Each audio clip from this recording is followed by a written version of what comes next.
Greetings and welcome to my dear Leo. This is Ron from Tarot of the Twin Sun. Tarot of the Twin Sun is a functional division within the Order of the Twin Sun.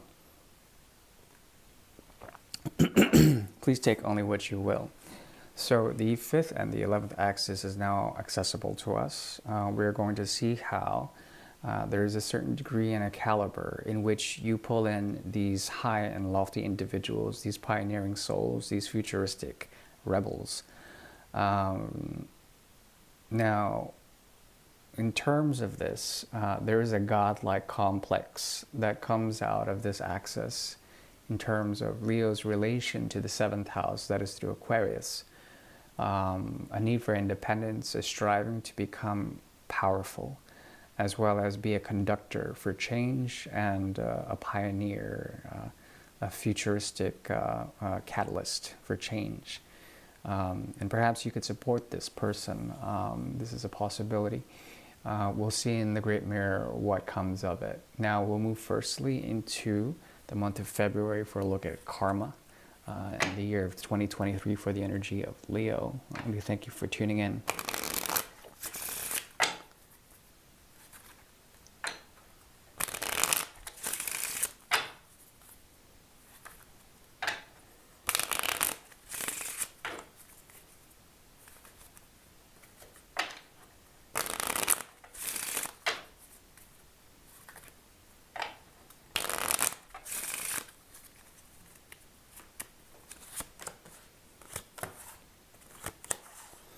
Okay, this month you seem to be very much in your own skin. At the same time, the edge that makes the fifth house is being subverted in some sort of way. You might come across tensions with other people. Certain projects may have a tendency to collapse in the month of February, and if this happens, do not be disheartened. There always is a foundation on which your platform is built, and there is a possibility of extending that into the future. I think this month has to do primarily with a choice between past and future, wherein in the future you would be wise to parlay with the past, to sort of go through past situations and try to make sense of certain fears or certain trepidations in that timeline. There also is something about the processing and the processing of many different voices, of different conversations with others, and then coming up with a sense of peace and coming up with a sense of clarity. Essentially getting over any sort of fear and breaking through the walls of adversity when it comes to that. So overall, this is boding quite well. I see here a choice to do something, but then it's kind of impulsive. It's because things are falling apart and you need to sort of get away and push away from any past nonsense, okay? This will provide you with a cool and exacting demeanor in which you are able to disconnect to the highest degree. Disconnect in a cold-fashioned way, and essentially just completely disconnect from the past. And that's what I'm seeing for the month of February. Hold on. In terms of an incident, though, I want to look into the choice that's here.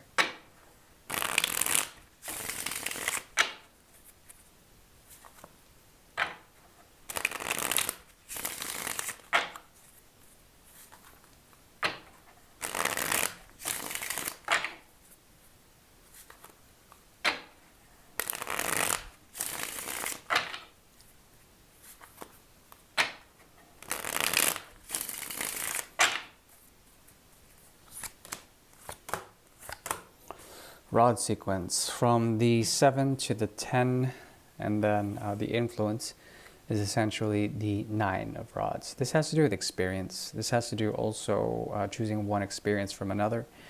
One being essentially of the Queen of Swords versus the 10. Okay, so what I see here is a choice to cut out the burden, the major burdens of old expectations, let's call it that, or an old heart. Let's say you had to get a heart transplant and you're able to do that. You can do that, but it would require major surgery. I mean, I'm not saying you're going to have a heart attack or you're going to have some sort of heart issue or condition. I'm definitely not a doctor. But what I'm saying in terms of an analogy is that is what can ensue. The missing component here is actually the 3 of rods, okay? That's jumping from the 7 to the 10. That's 3. And this is usually indicative of waiting for the right time to be impulsive, for the right time to explode, okay? And that usually suits the auspices of Jupiter and the 3 of rods. So the element of patience is not here. And perhaps if you do things, you would be able to extricate yourself out of the past situations, out of everything that you've grown out of. But perhaps there needs to be a buffer period, or perhaps there needs to be some form of easy transition rather than just cold turkey. Right, so let's move now into the Great Mirror. The Great Mirror is a tool devised by the Order of the Twin Sun to see particular karmas between Leo and a significant other. Please take only what you will. I do wish you a very happy February.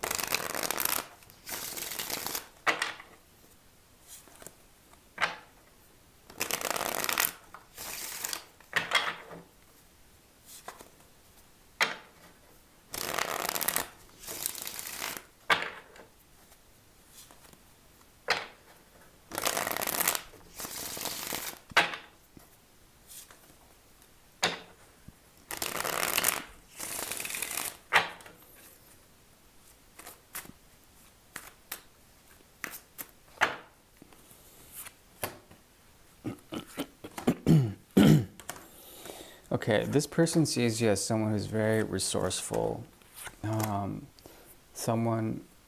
They see you as someone who can potentially be a platform for others, who can hold a space for others, who is foundational in nature.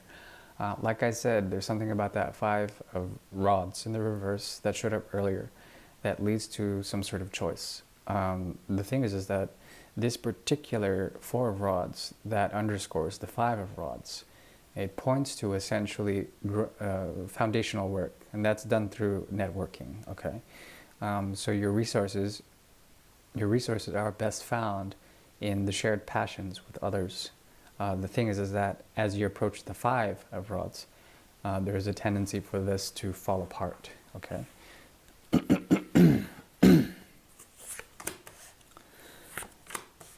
This relationship is constituted by the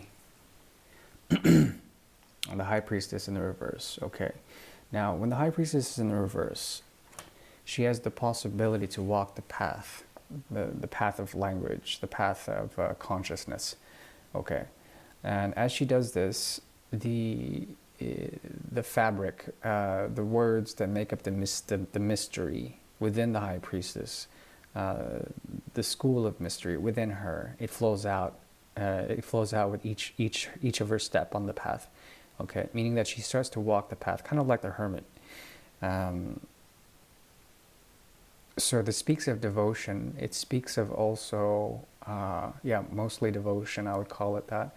That's the 6th house. That has to do with the 6th house. Now, the interesting thing is that that could also be something of an obstacle, but because of this undercurrent, and because the Ace of Pentacles is showing up here on their end, there is a possibility of some form of beginning in which the path essentially is going to be treaded between both of you. There's a lot of very harmonious energy in terms of that. But at the same time, there is a bit of abstraction, because when you hit the mutable axis of the 6 and the 12 of Pisces and Virgo and Pisces, there's a possibility of a lot of criticism, okay? A lot of mirroring and criticism when it comes to this new beginning.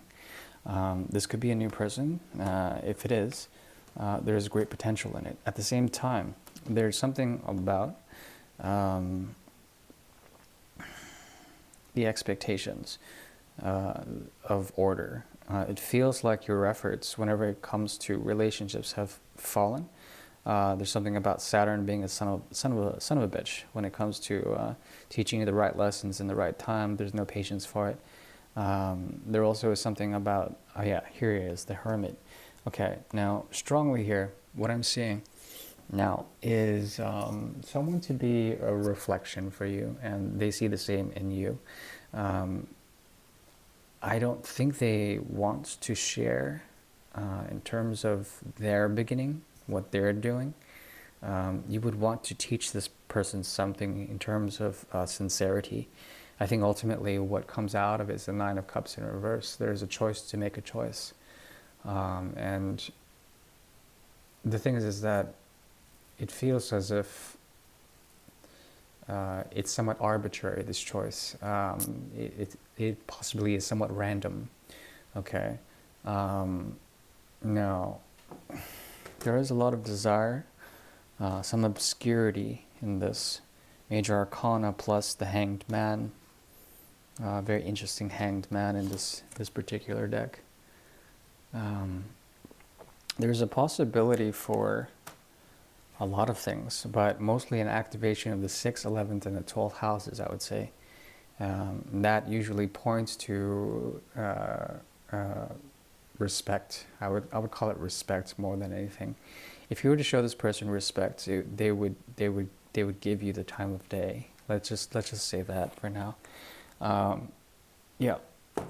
And also to be grounded in in which you do. Like I said, this person sees you as something of a foundation stone, a cornerstone, and it would be wise to live up to that reputation, to garner the respect of something, of someone or something that has stood the test of time. Let's just call it that. I do wish you well. Thank you. Bye bye.